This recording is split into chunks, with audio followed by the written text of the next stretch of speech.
ಜಯದೇವ ಹೃದ್ರೋಗ ಆಸ್ಪತ್ರೆ ಅಂದ್ರೆ ಅಲ್ಲಿ ಕೇಳಿ ಬರುತ್ತಿದ್ದ ಹೆಸರು ಮಾಜಿ ನಿರ್ದೇಶಕರಾದ ಡಾಕ್ಟರ್ ಮಂಜುನಾಥ್.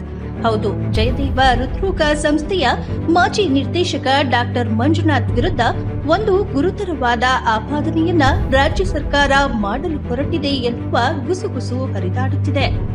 ಇನ್ನು ಅವರ ಅವಧಿಯಲ್ಲಿ ನಡೆದ ನೇಮಕಾತಿ ಹಾಗೂ ಮೈಸೂರು ಸೇರಿದಂತೆ ವಿವಿಧೆಡೆ ನಿರ್ಮಿಸಲಾದ ಕಟ್ಟಡ ಕಾಮಗಾರಿಗಳಲ್ಲಿ ಅಕ್ರಮ ನಡೆದಿದೆ ಎಂದು ಅದರ ಬಗ್ಗೆ ತನಿಖೆ ನಡೆಸಲು ರಾಜ್ಯ ಸರ್ಕಾರ ಸಜ್ಜಾಗುತ್ತಿದೆ.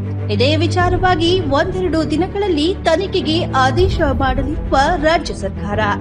ಇತ್ತೀಚೆಗಷ್ಟೇ ಜಯದೇವ ಹೃದ್ರೋಗ ಸಂಸ್ಥೆಯ ಸೇವೆಯಿಂದ ನಿವೃತ್ತರಾಗಿದ್ದ ಡಾಕ್ಟರ್ ಮಂಜುನಾಥ್ ತಮ್ಮ ನಿವೃತ್ತಿಯ ನಂತರ ಸಂಸತ್ ಚುನಾವಣೆಗೆ ಸ್ಪರ್ಧಿಸಲು ಸಜ್ಜಾಗುತ್ತಿದ್ದರು. ಆದರೆ ಡಾಕ್ಟರ್ ಮಂಜುನಾಥ್ ರವರು ಲೋಕಸಭಾ ಚುನಾವಣೆಗೆ ಸ್ಪರ್ಧೆ ಮಾಡುತ್ತಾರೆ ಎನ್ನುವ ಸುದ್ದಿ ತಿಳಿದ ತಕ್ಷಣ ರಾಜ್ಯ ಸರ್ಕಾರ ತನಿಖೆ ಮಾಡಲು ಸಜ್ಜಾಗಿರುವುದು ಎಲ್ಲೋ ಒಂದು ಕಡೆ ಅನುಮಾನಗಳಿಗೆ ಎಡೆ ಮಾಡಿಕೊಟ್ಟಂತಾಗಿದೆ.